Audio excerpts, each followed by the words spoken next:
This is a wonderful piece. It dates to around 420 BC. It's bronze. It's a warrior. It's a votive figurine or statuette. And you might be thinking to yourself, that looks a bit Greek. And if you do or did, that wouldn't actually be that far wrong. But this was Etruscan. So it was from mainland Italy. But the Etruscans were very influenced by the Greeks. And what we have here is, as I said, a warrior. He's got a helmet. He's got a shield. And there's something going on there that I want to talk about in a bit more detail. And he's wearing what looks like scaled armor. And when we get up a bit closer to that, you'll see how amazingly detailed it is. But I want to start at the top because what he's wearing there is also pretty interesting. Straight away, you can see the detail I was talking about. That's incredible. His armor looks so, well, you can see intricate. You can see the little designs on each of the areas of it. It's layered. Even the arms look pretty well formed. I mean, again, this is really good stuff.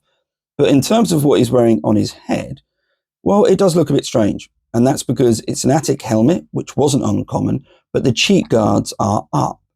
And I wonder why that was. I mean, there's a couple of reasons. I mean, it might be the artist showing how well skilled that they were, which is very plausible. But it could also be that the individual was wearing his cheek guards up because he wasn't in danger. So it's a case of almost not quite taking the helmet off, but at ease to an extent. And again, just take some time looking at the detail on that scaled armor.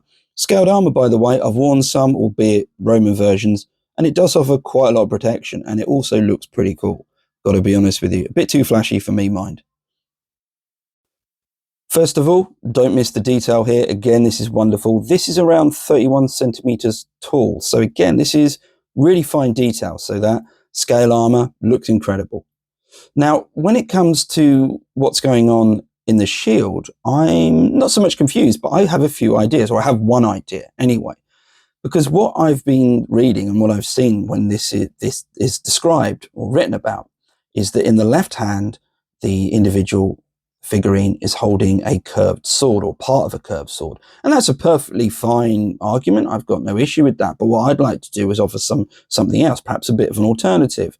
Because what we've got with that shield is a standard fitting, a way you hold and able to use the shield.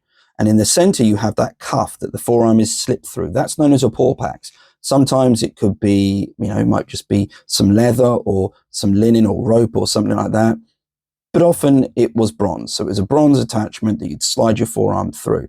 And in fact, there are references to people disarming shields when they were in temples, the ancient Greeks essentially removing that central cuff. And therefore, if you had these shields sort of in a public area, they couldn't be used in any kind of uprising or riot or anything else. Just an aside on that. But what often worked in conjunction with that porpax, that cuff that the forearm slid through, was something called an antilabe. And an antilabe was essentially just a handle. And again, the handle might be made of rope, it could be something else, but it was to essentially allow you to control the shield a bit more. So what would happen is you'd slide your forearm through that cuff and then hold something. And that, again, might be a simple piece of leather or anything that's going to give you a bit more control. Now, is it plausible that that could be an antilabe? Again, we've got to consider the artist. I mean, they're incredibly well talented, but if you look at it, it looks like both those edges could continue to the rim of the shield. So again, I'm not arguing.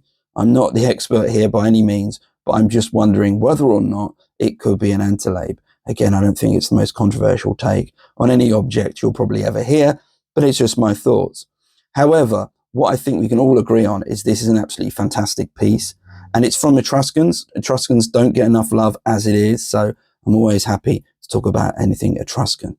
I hope you found that useful, and if you're interested in a bit more about that, like I say, go and find the videos I've done on the shields, and let me know what you think in the comments. Do you think it could have been a curved sword, or do you think it was likely some fitting that would have allowed you as a handle to wield that shield with a bit more, shall we say, a bit more manageability? It would have made it a bit easier to use.